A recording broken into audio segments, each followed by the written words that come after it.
Welcome to the No More Late Fees podcast. I'm Jackie. And I'm Danielle, and we're just two best friends and ex-Blockbuster employees rewatching some of the best and worst movies from the late 90s and early 2000s. This week, we are talking about the 1998 American sports comedy, BASEketball, with our friend Ron.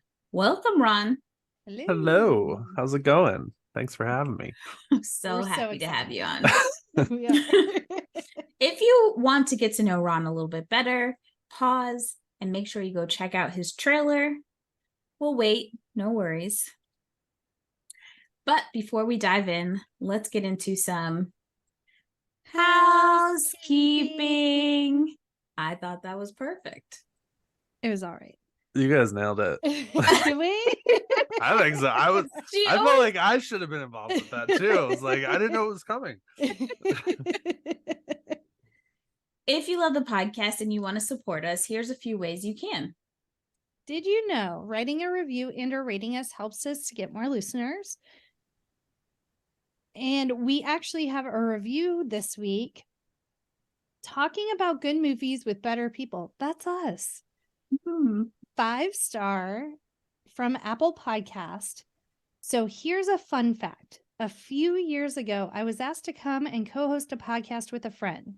The only slight problem is that I absolutely hated podcasts. This is going well so far. Mm-hmm. Despise them, in fact. Oh, even better. Hosting one was great fun, but I always felt super guilty about how I absolutely never listened to one. A few months go by and I happen across No More Late Fees. Almost everything I usually dislike about podcasts simply isn't there. I don't know if that's good or bad. Now I'm worried. I want to know what the thing is. I do too. They're just like, we just dislike ADHD coaches and we hear them on podcasts all the time. The hosts have a natural chemistry, great film taste, and even better senses of humor. Even if they get lost in some absolute hilarity along the way, they find a clear way back to the topic without ever skipping a beat. That's my job. Yeah. If you ever step foot in a real-life blockbuster, this is the pod for you. If you've only ever known Netflix, you're not cool, we can't be friends, and you need this pod for your education. That's a really nice and ringing endorsement. Thanks, Rob, from Every Movie Ever co-host. Our wonderful pod pals who their podcast is great. They are from Pond. Thank you. You're welcome. Yeah, that. But definitely should check out their podcast. Love them. Thank you so much for the kind words. It really made me teary-eyed a little bit. Just I love getting good reviews. Yeah. And if you want to be featured, leave us a review and we will swoon over it. Yes, unless it's bad, then I'm coming to find you. And don't forget to subscribe to our show on your favorite podcast platform to make sure that you get wonderful alerts when new episodes are live. And if you want to support us further, head on over to patreon.com/nomorelateFees and sign up to be a Patreon bestie. You'll get some behind the scenes, some cut footage, Spotify playlists that are culled from my Burned Aughts playlists. So check us out over there.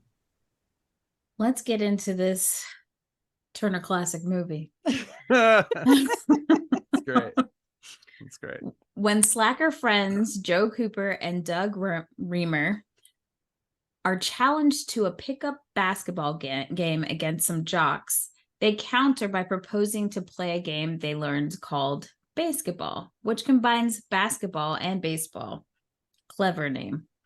In reality, they are improvising all the rules, but somehow the sport becomes a hit.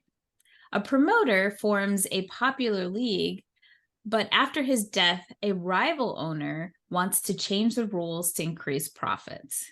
The movie stars Trey Parker, Matt Stone, Yasmine Bleeth, Jenny McCarthy, Robert Vaughn, Ernest Borgnine, Dian, Bachar, I hope. And it was directed by David Zucker. And you can watch it on Stars, Hulu, Amazon. You have to pay for it. It's not free anymore. Oh, yes. I thought I watched for free on Amazon. Did you? Yeah. Maybe I bought it. I don't know. Listen, I just click add to cart all the time, Right. so maybe it's just a thing. Anyway, I don't even know how I watched it partially. So, but It's my favorite sports movie of all time. It Okay, is. According to Danielle. your ranking in the trailer. Well, before we get started, let's get into our ratings rewind.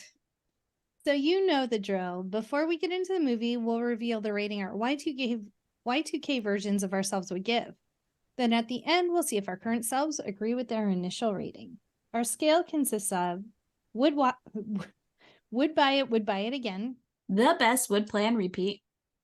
5-day rental, Would watch again. 2-day rental, Okay, but nothing to write home about. and same-day rental.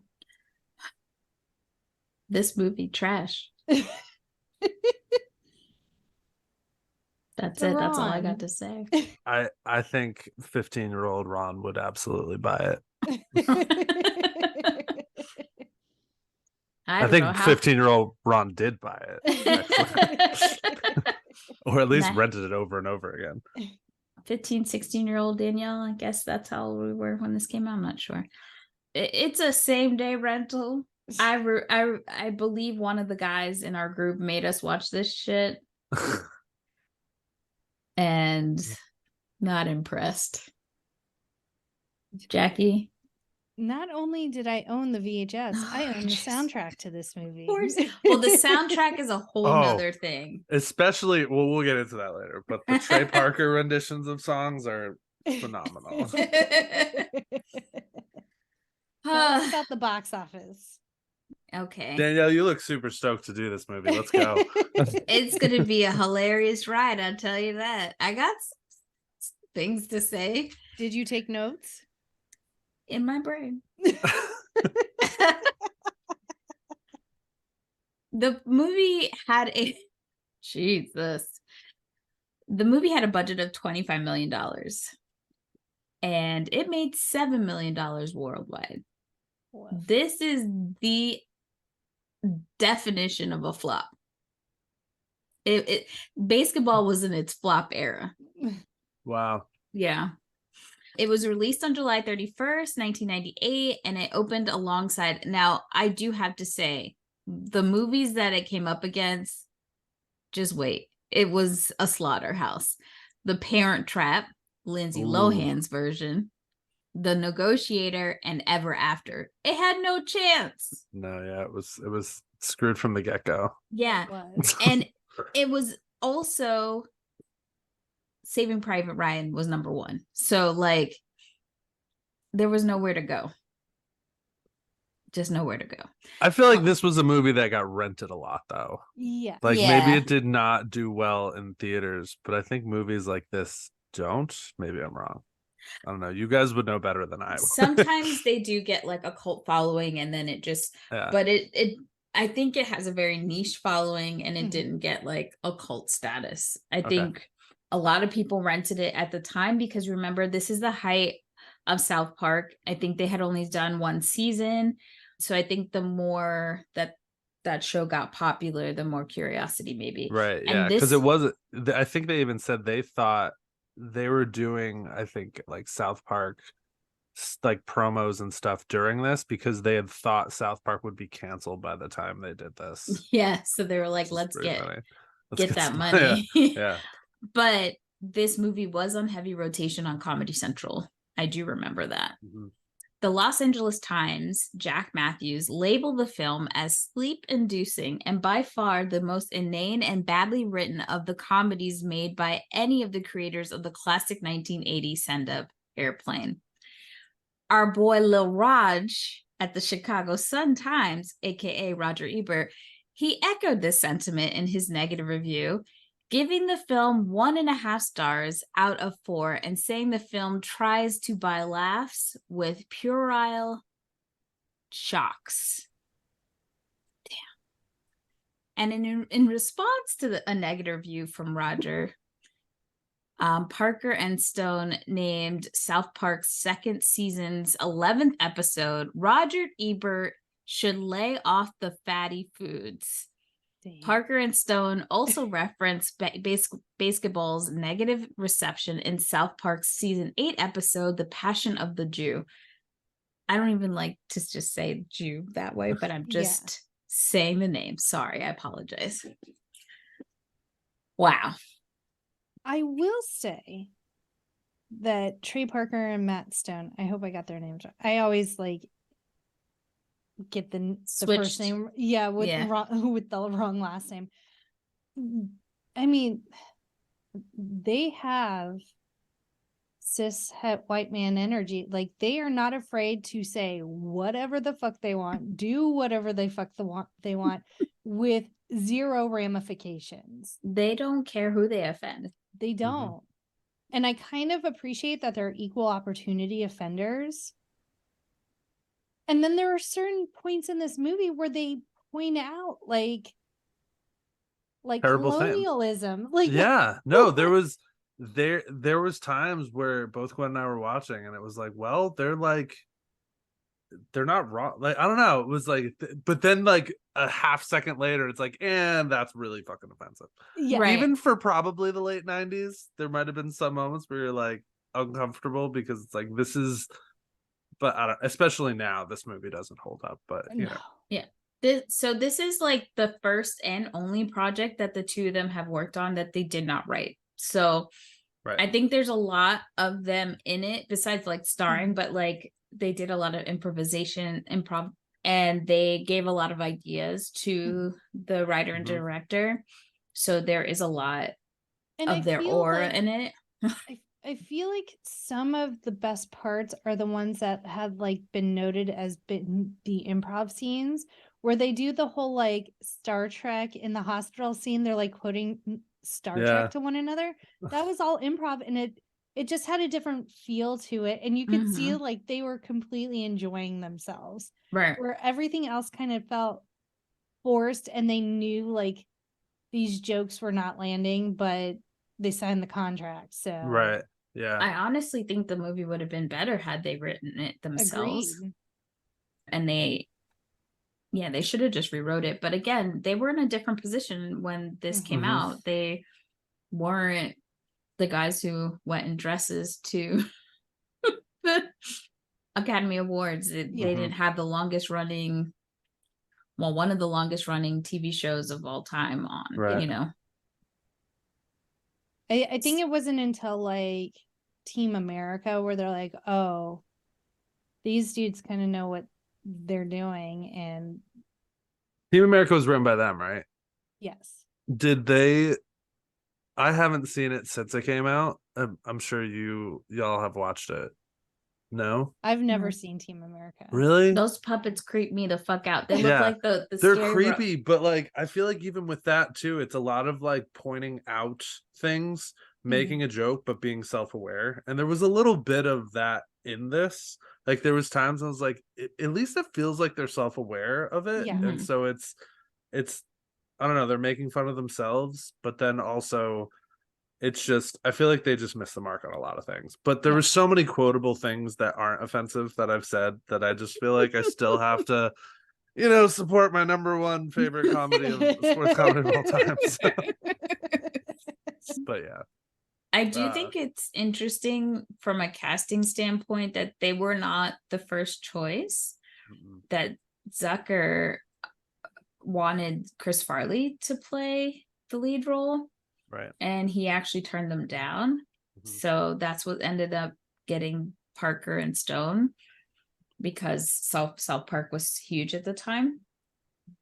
And I also wonder what would this movie have been if he was the lead. Yeah. It wouldn't have been what it is, for sure. No. That wasn't his kind of comedy. And they also brought on Squeaks. I don't know the actor's name, so you might have to grab that for me.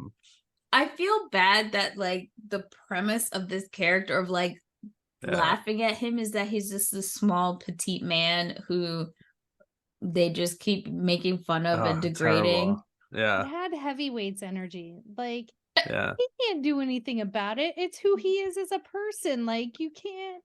But also and like I was telling Gwen this, and this would be why I would knock it down maybe from my favorite worst comedy of all time, is one of the criteria that I said is like, does it hold up from like sports sense? And just looking at it, like, he would be such a liability. Like, if we're to at least believe that these two guys, you know, didn't have jobs and just shot hoops all day and played video games, there's a chance they would be good at basketball, at least shooting. Mhm. Although Trey Parker's shot is offensive. That's the most offensive part of this movie, the way he throws a basketball. But if we're to believe at least that, like, hey, these dudes play basketball and shoot every day, then there's a chance, like, sure, they could make the shots that they're making as often as they are. But Squeaks, no way. Like, he's a lot. Why? How is he the third player on the team? They have 3 other dudes on the bench. You're telling me not one of them could shoot better than this guy? He was ride or die. He didn't turn off their gas, and they are loyal. As much as they like to pick on him, they're loyal to him. But I think the only thing that really made me laugh before I dozed was when he was in the jacuzzi. Yeah. And then he's like, hey guys, what's up, guys? And then they just literally put a fucking mannequin in there, and you just see it like swirling. That was the only thing that made me laugh. Going to like what Roger said about the shock value, we were literally watching it, just going like, it's joke after physical comedy, after slapstick, after in your face, after shock value, in like a 10-second span. And it's just quantity over quality for sure. The amount of jokes in this movie is outrageous, to where it's just like firing them at you, and you're like, do you like any of them? Does any of them hit? Oh, that one, good. But it feels like a writer's room. Yes. It was like you didn't have time to digest anything, because it was just like on to the next thing. And like sometimes like one-liners, that's great, because you're like, oh, that was funny, I'm going to use that. But then like you get like not only shocking the kid with the paddles, but then Squeaks is getting that was such an uncomfortable scene too. And like it was broken up by that one thing, but yeah. Oh man. it was okay. The only thing I was excited about, and this is going to be pretty funny, was that I was like, oh wow, it's so cool to have like Jenny McCarthy and Yasmine Bleeth in the same movie. But then I was confusing Yasmine Bleeth with Carmen Electra. And I was it's like 2 powerhouses, but I was wrong. Speaking of power, there are so many cameos from sports commentators in this movie. It is crazy. And I did hear, I think it wasn't Al Michaels. Who was the other one? It's Bob Costas. Yeah, Bob Costas says that he gets approached still to this day with people just saying to him like, you're excited, feel these nipples. And he's like, and I will never like get away from that. Like my kids, like I'm with my kids and that happens. I was like, yeah, that's me. And like, it's like crazy they're in this movie. Yes. Oh yeah, Trey, it was, gosh, I wrote some of them down because I was just like, unbelievable that they're in it. But yeah, it's Kenny Mayne and Dan Patrick and Bob Costas, Al Michaels, just, I mean, ESPN's like premier sports like all of them are in it. So that's pretty fun too. And then Reggie Jackson and Kareem Abdul-Jabbar, and it's insane. And then you get Robert Stack from Unsolved Mysteries. He was really funny. He was, and I'm like, he is so serious. Like, you know him as this really serious dude, and then you think, okay, there's the first bit, cool. What's his face is missing, and then it like comes back a couple more times. I'm like, how many? Like, this guy actually has a role. It's not just a cameo at this point. I think it's crazy that the amount of money that Al Michaels and Bob made from this movie. So I guess Al Michaels found out that Bob was making $50,000, while Michaels agreed originally for $15,000. But when he found out that Bob was making 50, he went back and they gave him 60 so that like he would be making more than Bob. But that's a lot of money. Yeah, especially then, for sure. Like just cameos. They sat behind a desk for like a couple hours, shot all their scenes, and then they were like, They said some stuff that is not there, like talking about unmasking. Like what was the one thing about where he said it's hard to believe that only 5 years ago this game was being played in driveways, and then he goes, and it's hard to believe that those 5 years ago those girls were in grade school, and we're like, yeah. wow, that's a $50,000 line right there. Yeah. To get your lawyer ready. I want to know if it bothered anybody else that I don't think that anybody dressed like the preppy guys did in the beginning when they were like, they had did people really wear sweaters around their necks? No. We went to a pretty affluent high school, and maybe they did when they were older, right? I take that back. I'm pretty sure there were a couple of girls in high school that wore their sweaters like that. But it's like they were growing up in the 80s and that's what they would wear. Right. That's fair. It was not like a yuppie look more than a 90s look. But I don't think anybody was wearing that in 98, 97. No. I thought that might have been a little off. But yeah, I feel like up until that scene of the movie, especially if we take out Brittany's mom's room scene, that there was still potential at that point for this to be like a good movie. Like talking about the first 5 minutes. And then it just went downhill.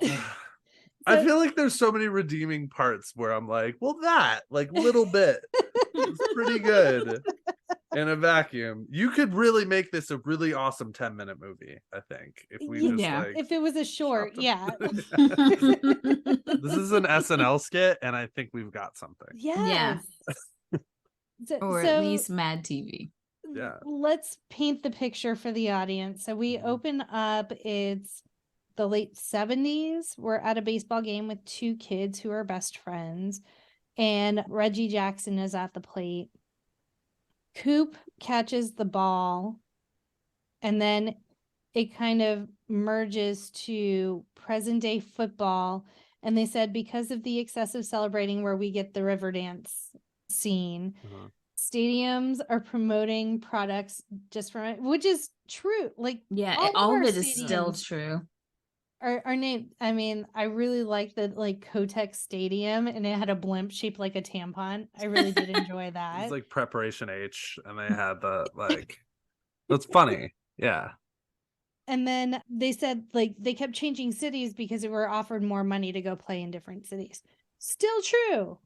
The Raiders are in Vegas now. And it was so funny, like. We still use this line all the time where it's like, and the Lakers moved from Minneapolis to Los Angeles where there are no lakes. And the Jazz moved from New Orleans to Salt Lake City where music is outlawed. And that is hysterical. And it's still them like shitting on, Mormons, which they love to do. Yes. And it was exactly what that is. Yeah, what is that about? Like, why do they have such a thing about Mormons? Does anybody know like where that comes from? I don't know. I they wonder like if, hyper. Yeah, I mean the Book of Mormon, which is incredible. Like it's so good. Yeah, like so. I don't know. And I mean Orgasmo is about a Mormon, so yeah, we gotta do some research and find what that's about. Yeah. But like those lines are fantastic, and it really sets you up for disappointment. After that. It really does. Because the whole premise is like no one's going to sporting events anymore. The player pool has been diluted. They're getting like just anyone off the street. They're combining games, which is what this whole movie is about. So they make fun of it. Yeah. Yet they do it. Yeah. It's not like they come up with a whole new game. It's literally just combining horse and with baseball scoring. So then we meet, what's the other guy's name? We meet Cooper and Remer. Thank you. Mm-hmm. We meet Cooper and Remer as adults. They're going to this girl Brittany's party. This whole scene was stupid anyway. Like they could have just walked up to people on a basketball court. Yeah. Right. And it's like she's going away, and he literally says, "We're here because I want to fuck her." I'm like, "Sir, your hair, do something." Like, it doesn't look like you're trying to. But, yeah. Okay. I'm like, what is that hairstyle? Like, it's bleached and fried, and it looks like you cut it with a bowl, and then it like touched one of those balls and just like it floated out. It's so bad. It's so bad. And it doesn't get better. It does It not. doesn't get better. So, yes, we get the unfortunate scene in Brittany's mom's room where they're sniffing her undies and licking her dildo. Yeah, It you was heard like- that right. I was like, And drinking out of a bidet. Like, let's not forget they drank out of a bidet as well. but when he was licking the fake dick, I couldn't think The of what it vibrator. The vibrator. vibrator. Thank you. Yeah. Fake dick. He was still licking it when he saw her come in the room. Yeah. Like, he didn't even stop Mm-mm. until, and then the way that she said it, because like you wouldn't say, "Why are you in my mom's room?" Because we met her dad downstairs. You would normally say, "Why are you in my parents' room?" Yeah. Right. But she had to say, And she "Mom," didn't Fortune. look that upset either. No. Which was weird. Just not great acting from, I mean, if we're gonna talk about that, from anyone besides, honestly, I think Squeaks was a phenomenal actor. He was. I thought he did a really great job, but especially when he did that scene in the in the which part? Of the hot tub. hot tub. I thought his scene at the end, Danielle, you didn't see this. At the end, she did fantastic when he was in the pineapple suit. Yes. And he, Danielle, brilliant. you missed that scene. Did I? It was There's some I keep telling you, there's some redeeming qualities in this movie. I want you to go listen. I'm after gonna this, go back. Go I'm gonna watch go it. back. Text me, let me know what you think. But especially that hit him scene. up I think on threads. Yeah. And start read me. a hem. Knit me a sweater and it'll be great. So then we get the basketball bet. It's the jocks versus these two dudes. They don't ever have jobs, do they? No, They don't. no. And the reason why they even come up to like wanting to not, the guys challenge them to a one-on-one basketball game. And then they say they're betting money. The reason that they're not even wanting to play is because they know that they can't beat them on one-on-one. Mm-hmm. And they have no money. Mm-hmm. So they're like making shit up as they go of this new game. I don't know why these guys go along with this, because they're just making up rules as they're playing. They try to sell us on the fact that the girls think that they're like, it's more manly, that they're gonna like beat them at whatever game it is. Like, that's the vibe I think they're giving off. Like, and even saying, which is weird because I don't know any girl that like is that. But when they were like, "Oh, you're not big sports guys, huh?" And they like look at the girls, and the girls like look at them like, "You're not big sports guys," and they're, you know, like, "No, we could do whatever you want," and it's like attacking their fragility of like ego, which is, I pride myself on being in a relationship with a guy who could care less about sports. I never have to sit on Sunday and watch football. It's the best. yeah, I don't get it. It's weird. And there's, so with that scene too, right? And maybe this is kind of throughout the whole movie, another issue that I have when we talk about like rules of the game. But like, so psych outs, right? You can say whatever to make the other person miss, except you can't say a gay joke, which they show in one of the scenes because you get flagged for that. Yeah. But you can say whatever else you want. And squirt things. Also, yeah. Spit on them and squirt. Assault. Yeah. Mm-hmm. Except when he hit them with the board and then he got in trouble for that. Yeah. But like, it's like, how is that? What? Why not then just every time just have like squirt guns in their eyes? Like, good luck making a shot. Hot sauce in your eye. Here you go.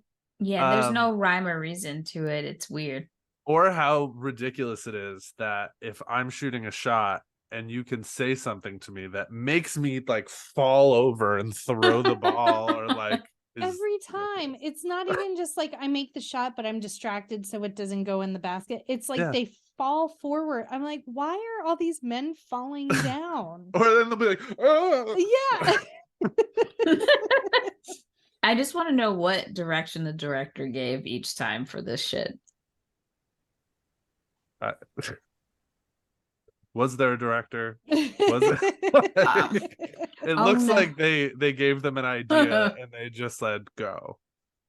I think I messed up the guy who plays Squeak. I said that his name was Dian Bachar, but I guess it should be Dian or something. Is that Not I didn't know? I don't Diane. know his name. He hasn't been in much. Do you want to say it again? No, I think it's funnier this way. Okay. I do too. We can just I when I was looking up something for this movie, he looks very different now. He does. He has like silver hair. It's a vibe, but he also kind of looks like DJ Qualls. He gives me that vibe. Okay. Really? Yeah. Now? Yeah, like if I'm, you like, just like looking it up. Google his name, like the first picture that pops up from Getty Images. What's his name again? I'm just Dian- Googling Squeaks. And it's not Dian Bachar. Dian Dian. Bachar. Oh wow. Yeah, he's in his 50s, so Yeah. crazy. Just that's something. So now we're back at their house. They're playing BASEketball. And then this is when we meet Squeak. His real name is Kenny. Shocking. Also funny, yeah. And he's there to turn off their gas because they haven't paid because they have no jobs. And then he's like, is your dog in the yard? And they're like, no, it's fine. And then it's a fucking Rottweiler that attacks him. And then, and they always call him bitch or little bitch. It's even when like they are in the National Basketball League. His nickname, yeah. It is. Like, and his first name is Squeaks. They don't even they say Squeaks little bitch Scolari. And it's just so sad. Or like the part when he like, oh sorry, continue. No, Go you're ahead, Jack. fine. We jump all over the place. Please. when he's in there and they're just like, yeah, it's because you're a little bitch. And then he's just like, you guys are always ragging on me. If you do that 13 or 14 more times, I'm gonna leave. And it's just that's funny. Yeah. I did enjoy that part because you do have people like that where like you're like, why are you friends with them? Right. They just give you shit. And it's just like, oh, like it's always just an excuse. So of course we get Squeaks. He does make a bet with them. He loses, but then he gets fired from the gas company and has to move in. And he's like, okay, well, does this couch pull out? And they say, no, that's the dog's bed. And then like give him the dog's bed to sleep in, which is a cardboard box with a beach towel. And he's just like, okay. No, he's not. He's like, this is fucked up. Yeah, this is but crazy. He still does it. Yeah, he still he's does like it. picking up the towel. Like he's not saying no. And the dog fucking jumps to the window and attacks him. They do a lot of rules of 3 in this movie, and they come back to it, but they never came back to the dog, which I was disappointed in. They did not. Because there's been times where, like, with the Jenny McCarthy joke about the, like, sexual innuendos, they did it twice, and then at the end of the movie, they didn't even say it, but they, like, showed her how she, like, sucked the chrome off of his tailgate. And for some reason, I really thought that was clever with the silver lips. I don't know why. It's because of that. It's the rule of 3, and they didn't say it. Like the first one where it was like, I'm gonna have you lay some carpet if you know what I mean. And then she's laying carpet, and then it's like, go buffer my, lobby if you know what I mean. And they do that, and then an hour later, she's just holding the thing, and there's The this trailer chrome on her hitch. lips. It's Yeah. so funny. Like I think that kind of stuff to me, like that's subtle, is why this is the greatest comedy sports movie of all time.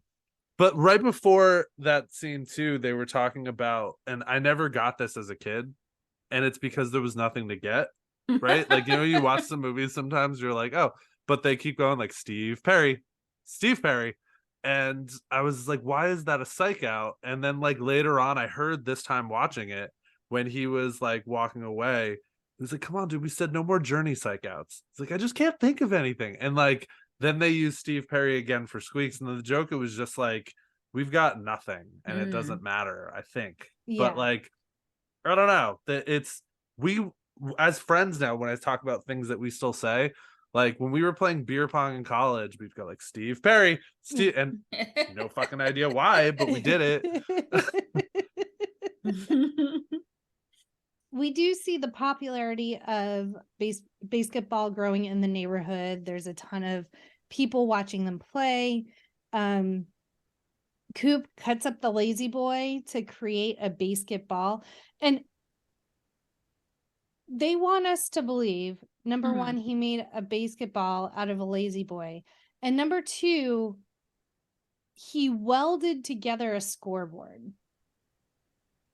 They have skills. They're just, but A lot of DIY going on. A lot of potential, just not, execution. They're ADHDers, lots of potential, and they just can't get it together, right? And I do really like so Ted Denslow shows up, played by Ernest Borgnine.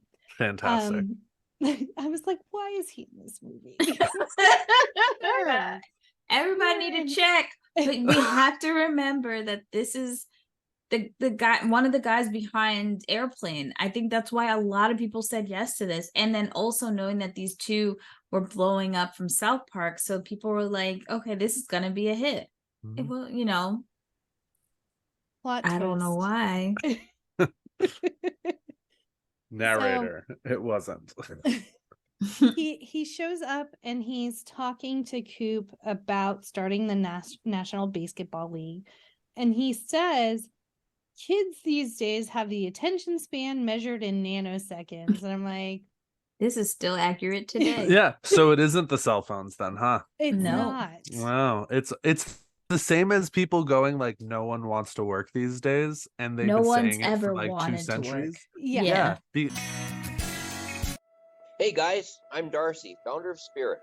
And I'm Kelly, the Chief Technical Officer of Spirit. Back in 2011, we formed the Supernatural Paranormal Investigations and Research Institute, searching for answers to mysterious things that were happening in our little corner of Canada. And we haven't stopped searching for those answers ever since. Join us on our podcast, Canadian Spirit, as we dive into all of Canada's most famous and forgotten paranormal mysteries.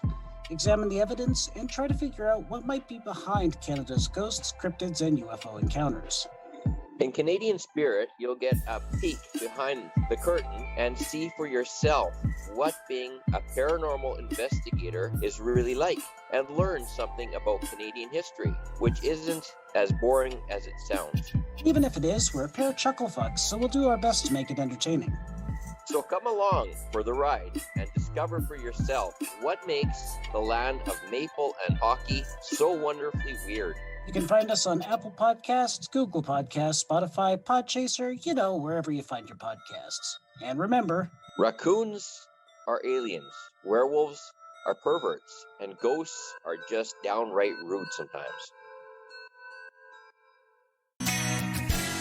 Back to basketball. God, Let's do it. Do we have to? But it's the best part of the whole movie. Real Big Fish shows up. Oh, Real Big Fish. The end So credits, great. we got there already. No, they show up. They are performing at One of the games. Yeah, one of the games. The first. They've done a in couple. They Leaveview. come back a couple times. But They yeah. do.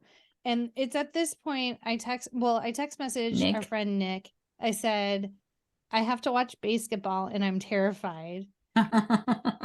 And then I said, I forgot Real Big Fish is in this. And he said, in all caps, that's its only redeeming quality. And then I don't know why I forgot that, because I mean, most of the soundtrack are just is Real Big Fish and covers by Real Big Fish. So yeah. So I was very happy at that point. And now it's 5 years into the league. Squeak is still a little bitch. Their team is called the Beers. I feel like we could have been a little more creative. Oh, for sure. Especially considering all the other team names were far more creative than the Beers. Some were borderline offensive, but more shout out to the creative. San Francisco Fairies. Right. And then what we get was like, going on there? No, but like the whole thing with the fairies is we, instead of women cheerleaders, we get men cheerleaders. The second that came on, I was saying, Gwen was like, finally. She was just like, we're just, objectifying women. And then like 5 seconds later, she goes, oh, wait, this is to make fun of gay people. Yeah. Awesome. And I was like, yeah. But then he comes and says, we can't do gay jokes. And I'm like, but this whole team is one giant gay joke. Yeah. It's a like you said, they are self-aware, and it's almost like a joke within a joke and offense. They were like, maybe we can do this without offending, but it didn't work. You did not. What are the highlights of this? Oh, we meet Yvette, played by Jenny McCarthy. She is married to Ted, who is the owner of the Beard. I thought he was the owner of the whole league. So it's super weird because he technically is, but also the owner of the Beers. And I think the way that they've made this, because they talked about like the bylaws and why none of them are making money. And so I sat there and, again, putting this in like, if real world terms, they're not getting paid. It's just about the I don't know, the glory, right? Because they said that in the beginning. You got to figure, though, these owners had to put in money. Right. And obviously they're upset they're not making money, but like, why are there just billionaire owners then? Wouldn't then anybody be? I don't know. It gets weird, but I think that it's also, and then I wanted to add this before I forget, is like, if you've got these teams where anybody could be in it, like, why are we picking only major cities? Like, it would have been really great to have some like random cities. And just men. Why is it a male-only league? Women can shoot baskets. What? Like, it's hard?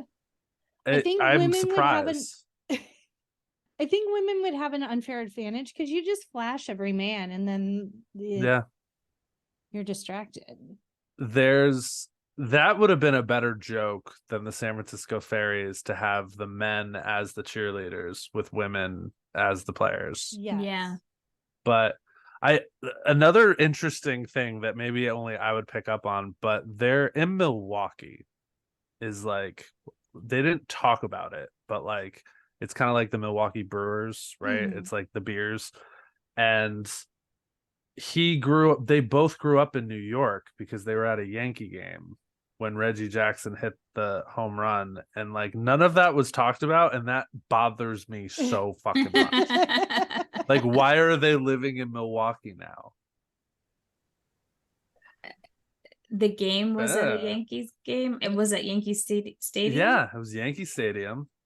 And they were Yankee fans, and Reggie like shows up at the end too, and it's like, that would be weird that Reggie Jackson specifically shows up there, and like, I don't know, there's so many things that make, obviously the movie can kind of make zero sense, but there's so many things that don't check out where I'm like, man, this was not thought out well, which is also disappointing. Yeah, because if we go through the movie, so the whole premise of the movie is these two dudes that don't have jobs create this game, but are not monetarily profiting off of at all this game that they created.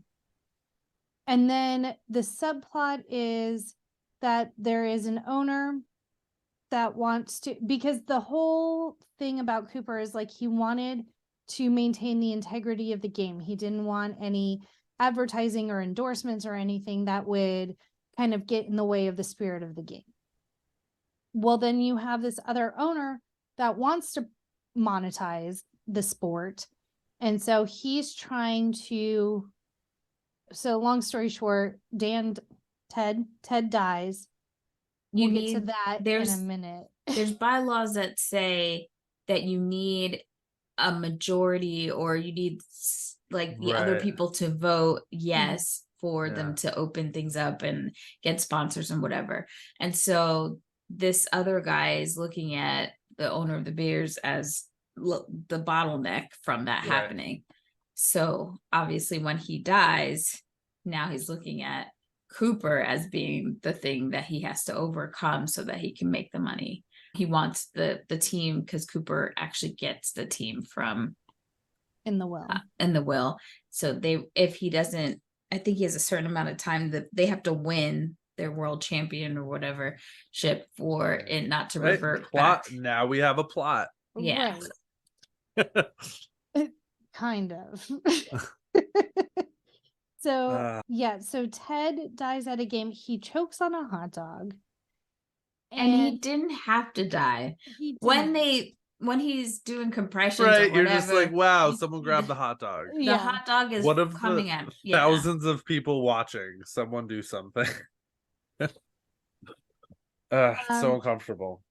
So uncomfortable. And then they have, which I kind of enjoyed, because like I've been at baseball game where it's like, here's this bobblehead of a random player, enjoy. And it's like, come for bobblehead night, or come for like and this one was superhero cape wasn't night. a dozen egg night? Yeah, and so everyone had dozen egg, and because the Bears lost, they just start chucking eggs at them. And then there's another What an unfortunate thing to happen on dozen egg night. See, some of these jokes are good. They are. And then like there's another scene where it's chicken night, and they're like literally everyone free range chicken. Yes. Free range chicken. They're sitting in the stands with chickens. And then the so kid's many like, chickens. Can you sign my chicken? And I'm like, how that's funny. On the show, I always push and speak about the lack of diversity in some of these movies. I will say that this is one of the movies where it's totally okay that there is very little diversity in it from Black people in it. Definitely, sure. There was, I think Kareem was the only Black person in this movie. And I'm fine with that, because Reggie, yes. I'm a true believer. And I told Jackie this, white people have culture too. And they can have their own things. If this is our culture, that's really sad. When Black people say stop appropriating our shit, go make your shit. This is it. This is the white people shit that we're talking about. You can have it. We don't want it. But there was a lot of other diversity in this movie they just made fun of it. Yes. Like there was so much, like, what was that was the Felons. It was the Dallas Felons. What was the Miami team? That was, well, at first they had them cooking the chicken in the dugout, and just terrible. I forget now, because I think I didn't write notes for that part. I just was like, I'm done with this. Here we go. I have the list. Are you ready? Of teams. Yeah, let's hear it. Dallas Felons, Detroit Lemons. That's funny. Yeah. Like a car being a lemon. And all the guys had like the plumber's cracks, like when they bent over, the Detroit Lemons, because they were all like mechanics, I guess. Los Angeles Riots. Not funny. No, and there was a lot of racism in that whole bit too. Nope. Here it is, the Miami Dealers. Yeah. Wow. Yeah. Milwaukee Beers. New Jersey Informants. There was that was pretty funny. Listen, as someone born in New Jersey, it's really funny to make fun of people from New Jersey. So I say that all the time. I have It's a blast. I'm so sorry that New Jersey's on your birth certificate, by the way. It's okay. I am too. No, I have some love for New Jersey, but not a ton. It's I weird. love their diners. That's They have fair. great Yeah, diners. Yeah. Great diners. Sure. They gave us Beautiful Kevin gowns. Smith, so I can't be There you go. completely mad. Sure. There's some really beautiful parts of the state, but not where I'm from. As for the Kevin Smith, it's like a clock. It could be right twice a Yeah, day. for sure. Yeah, me and Kevin Smith. That's what you get from New Exactly. Jersey. It's Quality. We have the Roswell aliens. That was lame. funny. yeah, it was weird. Was that they had anal probe night? Was Yes. what they were giving. Which was a South Park reference. Yes. Yeah. Lots of South Park references. Lots of South Park Mhm. references. San Antonio Defenders and their whole, like, even instead of like it being a house that the basketball hoop is mounted on, it was the Alamo. Mm. And then the San Francisco Ferries. Yikes. Fantastic. Which I feel like there should have been more teams, because when they showed the playoffs and it was like 9 months of playoffs, which is funny, yeah. but also ridiculous. Yeah. If you think and again, like, these are all major sports teams. I think they missed a real opportunity to not have this be like neighborhoods in different states, right? Yes. Like really small towns that no one's heard of would totally make sense for not making any money from this. Like, what city would build a stadium that wasn't going to make any money? Right. Like, So after Ted dies, like immediately after Ted dies, yeah. they're in the locker room celebrating. The other team is in the locker room celebrating the win, while the guy is like, oh, we're real sad about Ted. They're celebrating. All of the celebration is happening around him. I also did really like that they got loser shirts. And hats too. And It said hats. losers. So good. Brilliant. I would love if they did that in real life. I would too.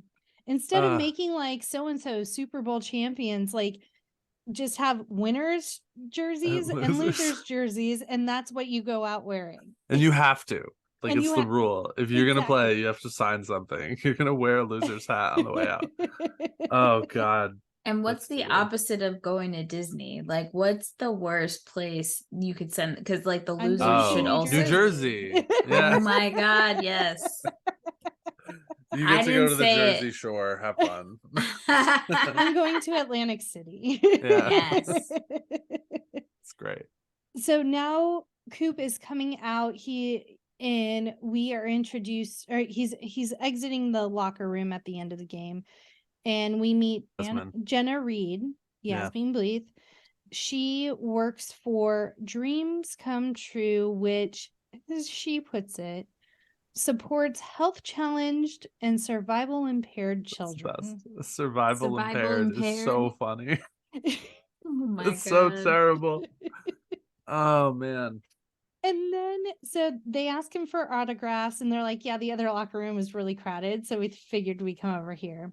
Mm-hmm. And then he goes to throw his BASEketball to a kid, and he's like, heads up, big guy, and nails the kid in the head. Yeah. And she's like, he's blind. Like, and doesn't help him either. She just is No. like, ooh, that's weird. He's down on the floor now.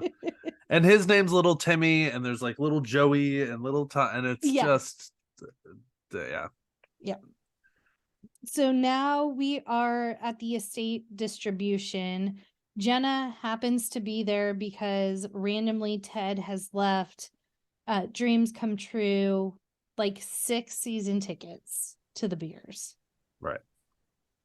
And then they find out Joe. I wrote Joe. I guess that's his first name. Coop gets the team, but with the stipulation that they need to win the Denslow Cup, or the team reverts back to his wife of 3 months, Yvette.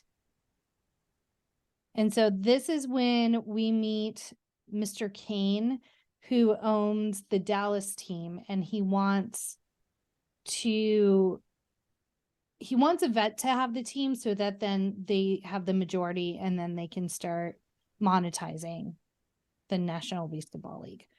And then we get this weird thing where it's like, because it's Ted recorded himself telling everyone what they get. And he's like, everyone can leave except for Joe. I want to Cooper. talk to Coop. Yeah. Yeah. And then no one leaves. And he's like, I really like this cream. Starts rubbing it on his nipples and singing, I'm too sexy. And then mentions the time that Cooper had crabs. And I'm just like, again, it's joke after why? joke. It's like, if you don't like this one, you might like the next one. And that's what they did the whole time. Yes. So where are we now? Then we get the laying carpet joke because now Yvette is with Mr. Kane because she's just Right. old dude hopping from one sugar daddy hopping from one old guy to the next. So they plan for Coop to never win. Then we get we're at another game. It's Cooper's turn to play, and he takes this giant wad of tobacco out of his mouth and hands it to Remer, who then puts it in his mouth. And it's gross. I fell asleep at this point. Oh, this makes sense. Yeah. I'm out. This is about where. And then we are introduced to little Joey, who needs a kidney. He is a huge Cooper fan. And then we get a montage of them just spending time with Joey. Because they say he's like, I want to hang out with the team. Yes. And since this team doesn't make any money. Yeah, they go to the laundromat. They go and get a massage at a place that uses the word Oriental, which was upsetting. Very. And then they go to the bar and get little Joey drunk when he needs a new liver. Mm-hmm. They're just doing tequila shots watching Jerry Springer. Yeah. And then it's time for his liver operation. His levels are all over. First we want to make fun of trans people too. Oh, yes. Before we do that. Yes. Yeah. So there is a woman at the bar and she's making Isaac squeaks. He's into it. And it seems like even at the end of the movie. Yeah. Still into it. That's fantastic. But they have to poke fun at the fact that either she looks a little more masculine or may potentially be trans. Right. So awesome. I hate that for you guys. Yeah. Missing a lot. Oh, it gets better or worse. However you choose to view it. Worse. And so they go to visit Joey after he gets out of surgery. This is when this scene goes on way too long. It's so uncomfortable. It's so well, they show up to the first place, and this isn't a bad bit, right? Where they show up and the bed's empty that he was at. And so they're panicking. They're like, oh no, I knew it. And then they're like, oh, he's moved to the next room. They're like, oh, okay. So they run, and it's there's a door that says morgue. Like, oh no, like he says the same thing over again. I forget what it was specifically, and then they're like, no, gentlemen, this room. And then they go, and he's in there. So you're like, oh, okay. Oh, God. And it has that feel of like Spaceballs and or like Wayne's World where he shows up at the wrong chapel. Right. Yeah. So they sit on Joey's oxygen tube not once but twice. They pull the plug out of the monitor so it's beeping, so they think he's coding.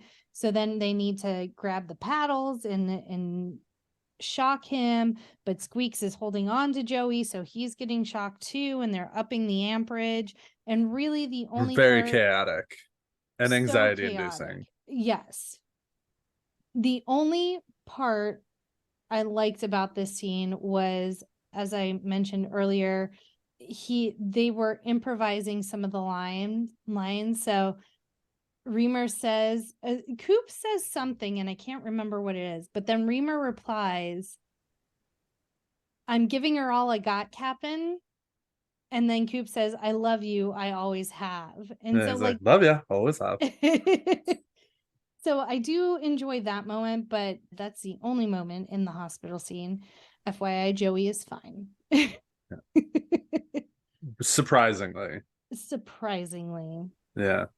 So they realize Mr. Kane realizes that he is not going to get through to Cooper. Like, Cooper has his morals and integrity when it comes to basketball, and he's like, no, this is for everyone. Nothing else but to basketball and little children, definitely. Yes. So Mr. King goes to Remer, and he's kind of like, hey, you created this sport too. Why was the team left to just Cooper? And kind of getting into Remer's head, like, you could be making millions. And so now Remer kind of has a chip on his shoulder.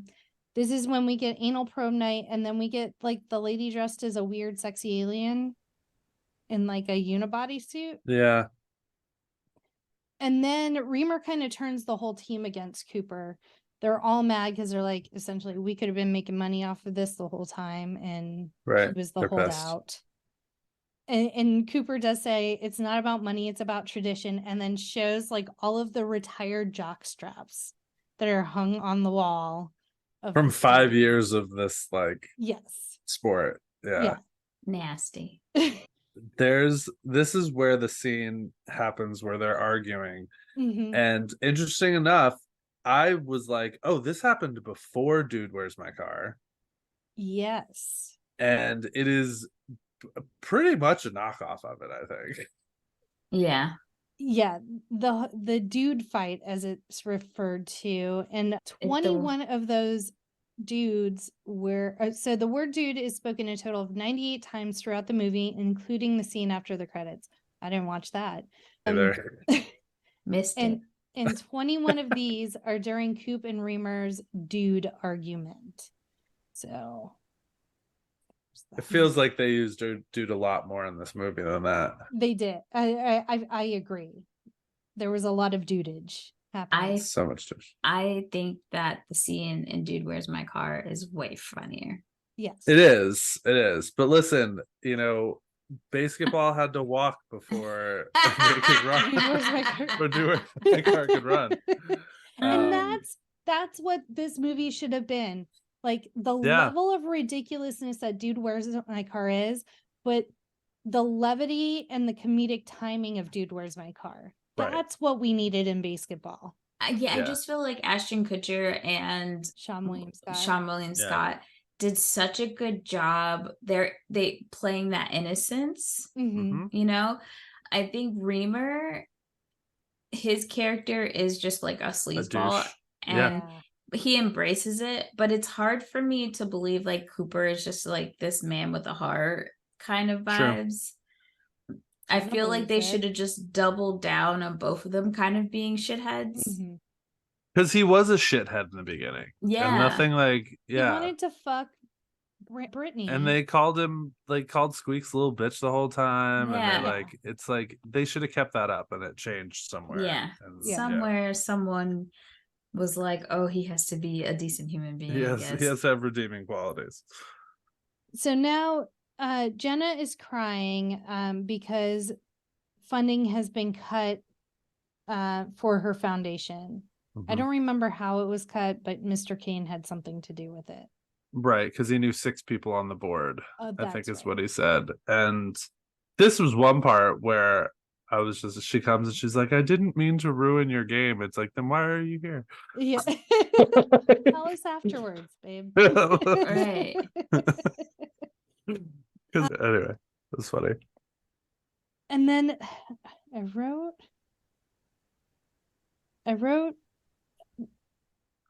didn't take notes during this part. I wrote bigger titties, and it was something about the magazine, but I can't remember. So he was telling Remer, or no, so the guy comes. Also, was this during no, that was a different scene.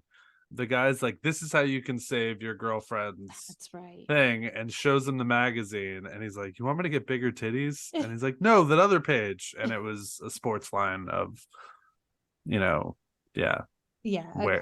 clothing line. Yeah. Which I was like, okay, cool, just sell shit with the Beers logo on it. But it seems like it's a whole fashion line that has nothing really to do with Yeah. the Anything? team. Yeah. It's just Remer too that benefits from this. But I don't understand. Because they said the caveat is you can do it because Charity. all the proceeds will go to charity. But then how does Remer get rich? Does like people assume he's like philanthropic, and so then they start giving him like modeling deals and advertisement deals? That is a very gray area of the movie for me. Because it's the only gray area. Really. It really is.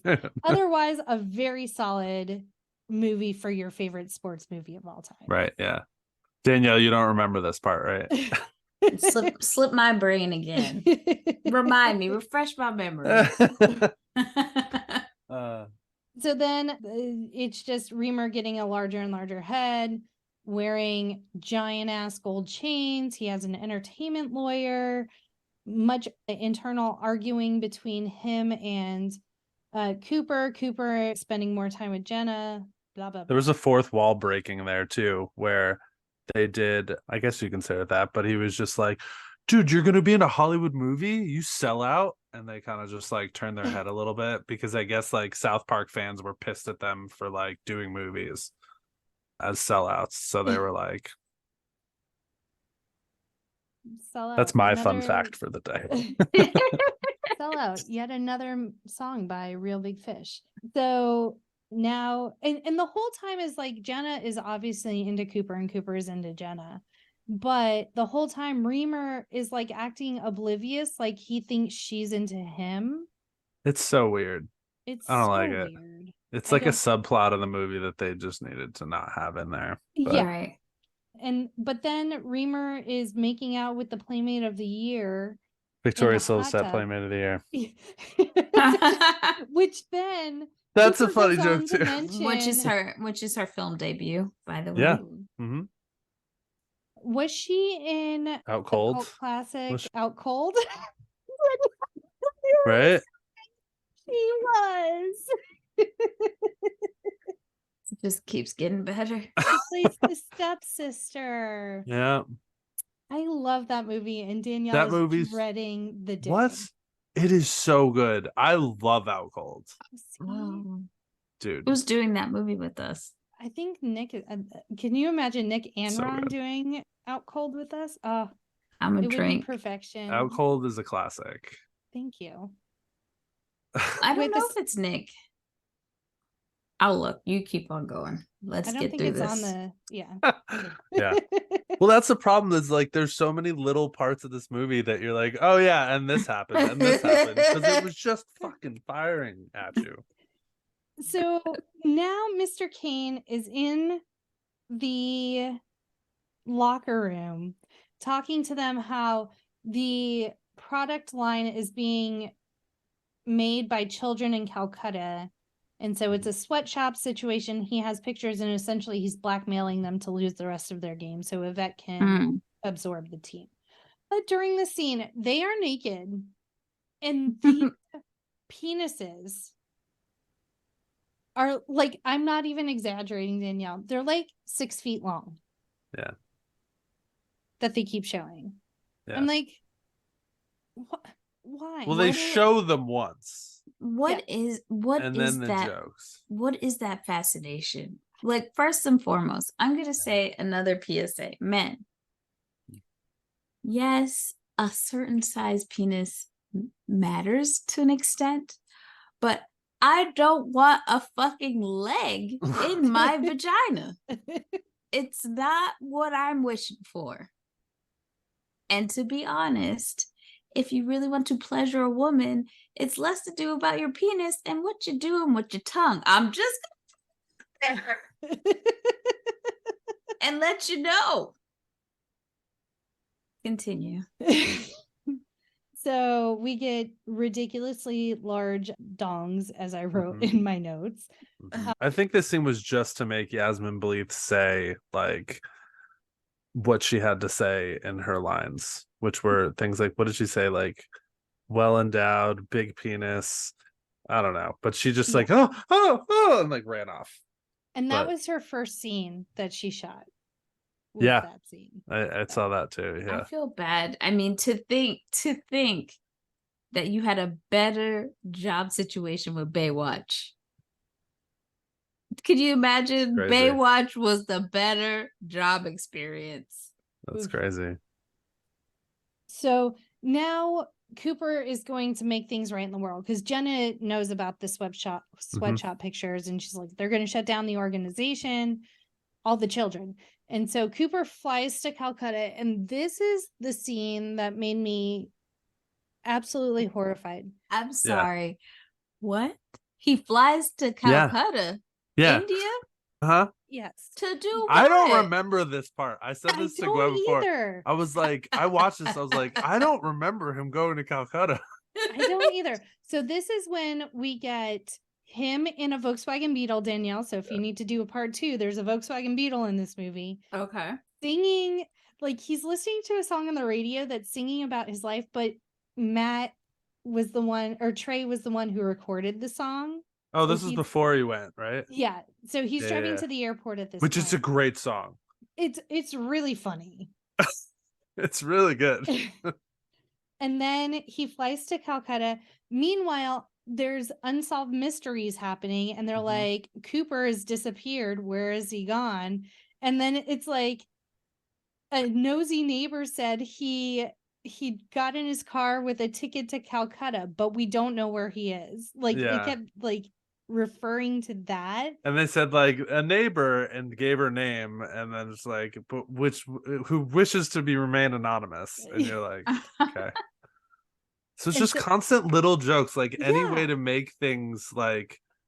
Anyway, yeah, it was, and then the hanging like scene Yes. was pretty weird and awkward, but Yeah. And then they show him in Calcutta doing this honorable thing by stopping the sweatshop. And they're like, you need a hard hat, Danielle. The hard hats were turbans, yellow hard hat. yellow turban hard hats. And I was like,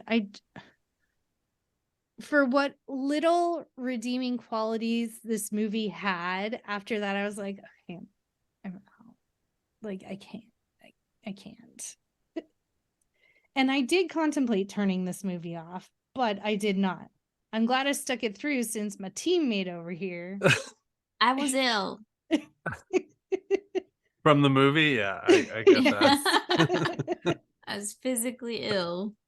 And so now the team is really worried. They miss Cooper because Remer's gotten like a huge head. He walks in with like a crown, like the Crown Royal crown.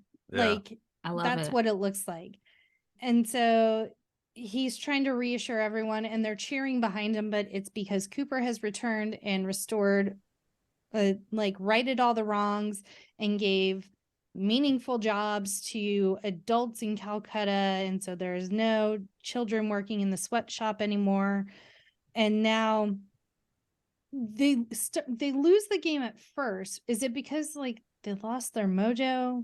I don't remember. So that was the other thing too. It's like they just were doing really bad, Yeah.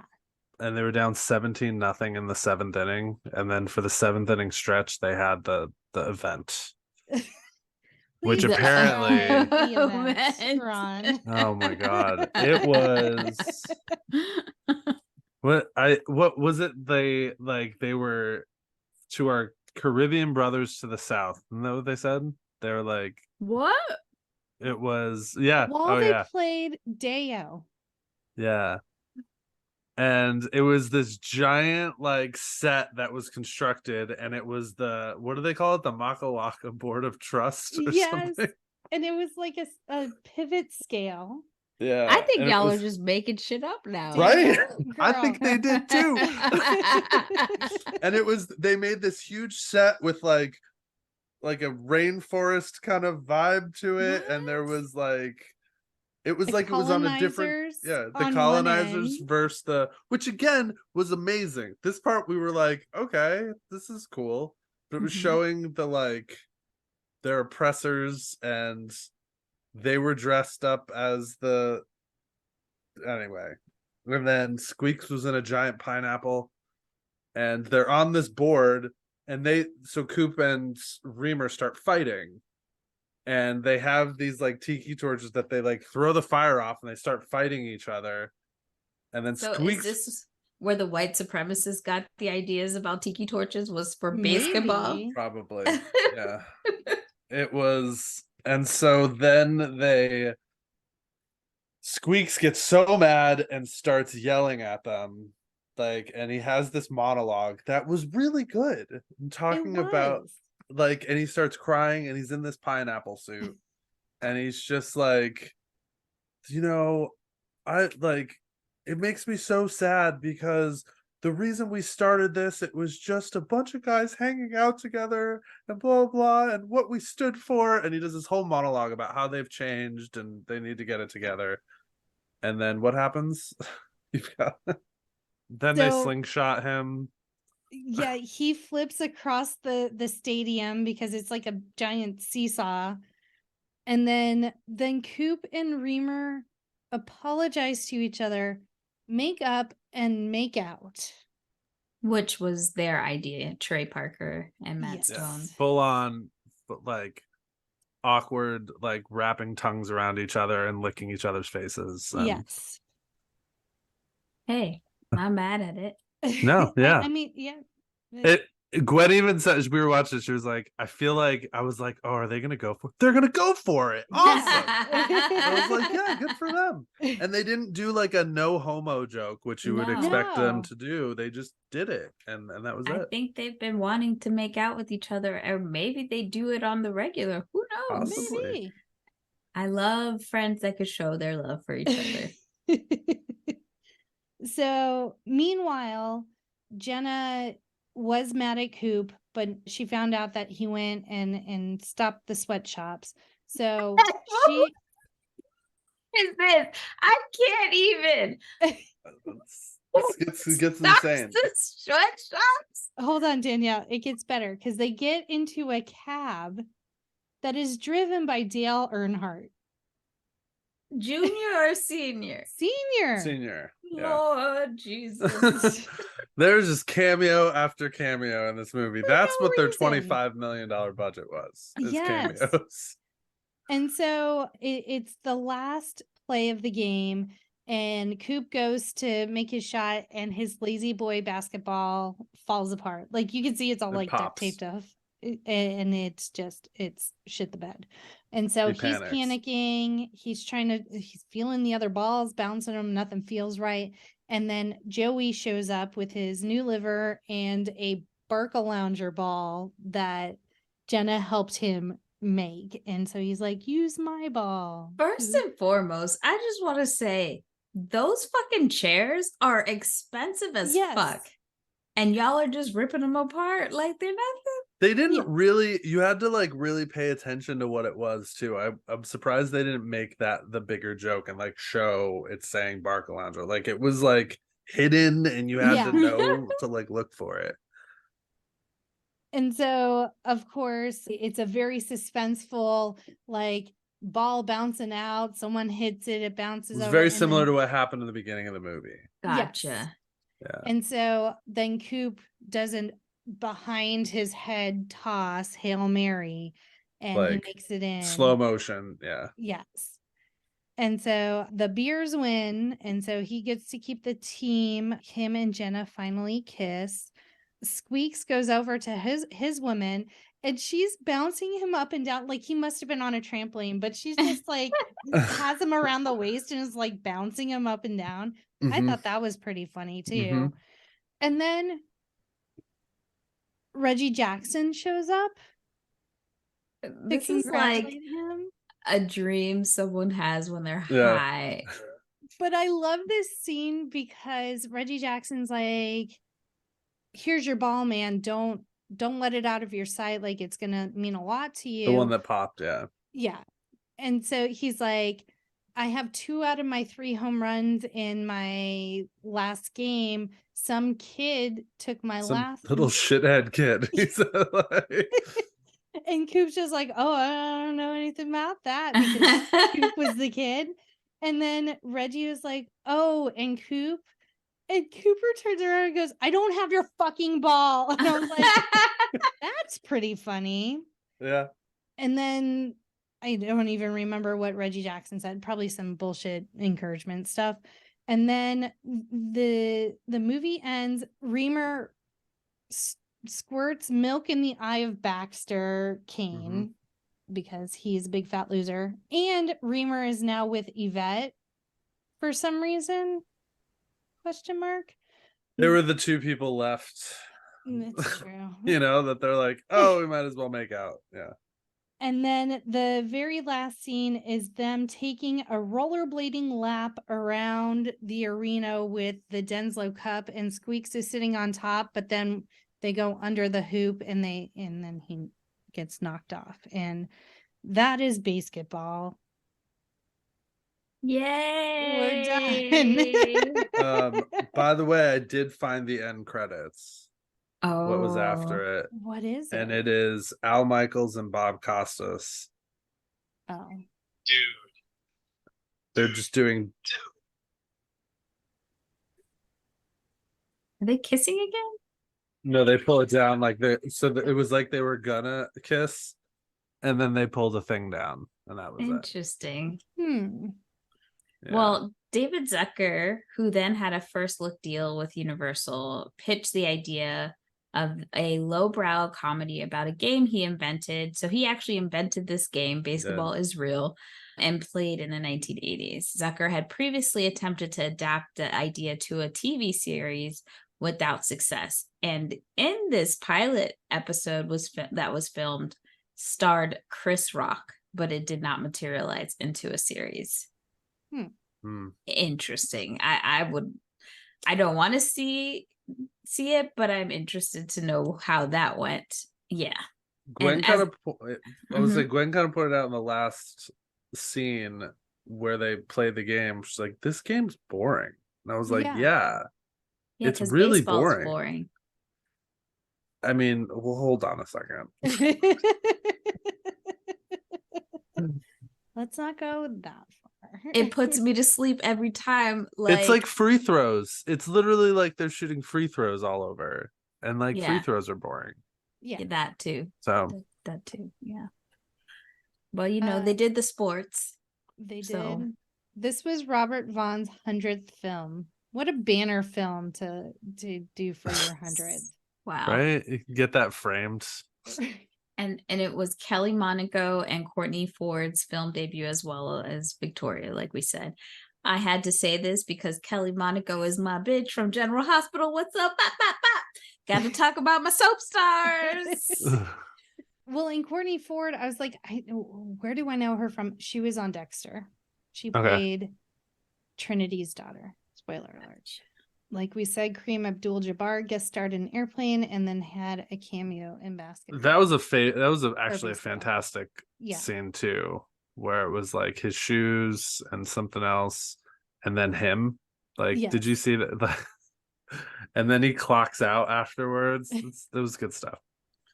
And apparently Zucker had created BASEketball in the 80s. Sure he did.